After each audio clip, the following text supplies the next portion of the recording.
Hey guys, welcome back. I got a Dell Optiplex 745 here that we're working on. And I decided to bring this thing back to life. It was actually, this particular case was underneath of my television because I'm too cheap to mount my television on the wall. I just can't see to spending money for that. So I just, raise it up on the cabinet and there you go. It's the perfect height. So anyhow, what we did is I had a Dell Optiplex 745C that my friend traded back in when he got my Optiplex 780. And I was going to try and do something with the 745C. It actually had the same CPU as the 745, but the 745C is kind of different in the fact that it does not like 8 gigs of RAM. You'll get to the Windows screen with the Windows logo on Windows 7, and as soon as you get the graphic on the screen, it shuts right off. Doesn't like it. I've tried Crucial RAM, I've tried G-Skill RAM, I've tried Kingston RAM, all the shit that would work in a Dell computer, and it just never works. So anyhow, a little bit about this machine. Now this is a kind of a Frankenstein machine, if you will. This is actually a Dell 745, the desktop motherboard. Now this is, with Dell's, this is called the mini tower, and then the next one down, the next step down was your desktop. That's the skinny one, but it still utilizes these full-size drives. This is actually a Dell Optiplex GX520 case with a Dell Optiplex 745 desktop motherboard. So we'll illustrate that for you now. And it fits beautifully in this case. Turn the light on. There's that Dell that Dell Purpose Radeon 6670. And if you look down here, I got the flashlight. There's your slot there for your riser card, and then you have a PCI slot. We're going to be putting that to use. The only thing is, you can see right there, trying to shine the light so it's not in the way. If you look there, you'll see where there's actually provisions for 2 SATA ports on the board that don't work. Because they don't work because they're not there. They were never soldered on because in that little case they just didn't think to do that, to do such a thing, because you weren't going to have the room in that tiny little desktop case. So the solution for that is a card.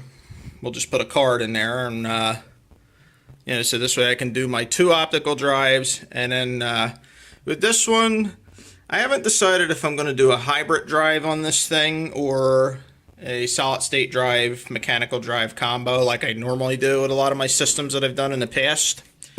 So I'm kind of thinking about that, and if I buy the stuff from Newegg or whatever, one of the online retailers today, I can probably get it to my house and get a video for you guys and get this system semi-done, or at least to the next step before I go back to work next week.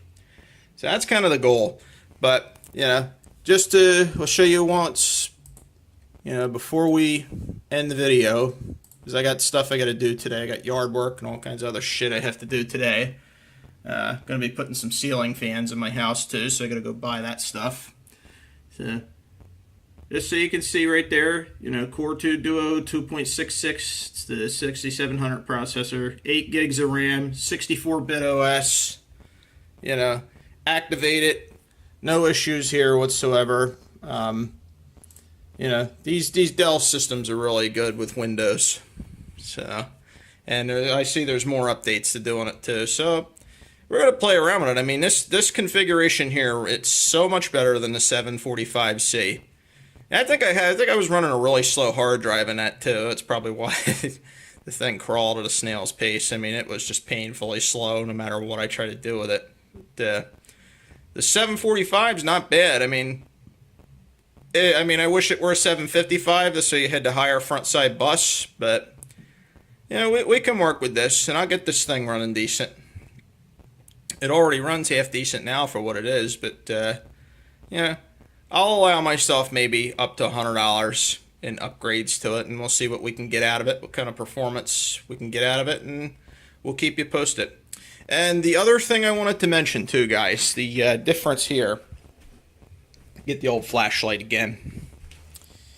If you look right there, I did change when I put this desktop board in this mini tower. This is actually the correct mini tower heatsink. So you have to change that when you put it in there so that everything lines up and works well. And you get the, the proper cooling.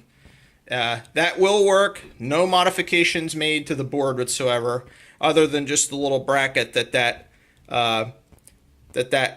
big plastic mini tower heatsink, it kind of hooks in and it cantilevers on it. So you just change that. It's 2 screws. No modifications to the board whatsoever. It's just those 2 screws actually mount that cantilever bracket, actually mounts to the case. So stay tuned. We'll keep you up to date on this system. This is pretty fun. I'm having fun working with this old stuff. And I'm probably looking at, on my main rig, I'm probably gonna buy a 2 or 3 terabyte drive, as I mentioned in a video last week. I wanna rip my music to FLAC files. This way you get the better sound quality, because I notice when you rip them to MP3s, even at a high bit rate, you lose a lot of bass and treble. And I want my music to sound as good as it can when I listen to it, and if I can listen to it without having to pull the CDs out all the time and wear them out, that's the way to go. Just leave it on a hard drive. So, we'll keep you posted on that kind of stuff too. So, all right, guys, gotta go. Gotta enjoy the rest of this vacation. Got a lot to do today. So stay tuned. More exciting videos to come. If you like videos like this, please subscribe. PC Lover 81's World. Computer videos, lawnmower videos, music videos, album reviews, all kinds of stuff like that. Y'all have a goody goody.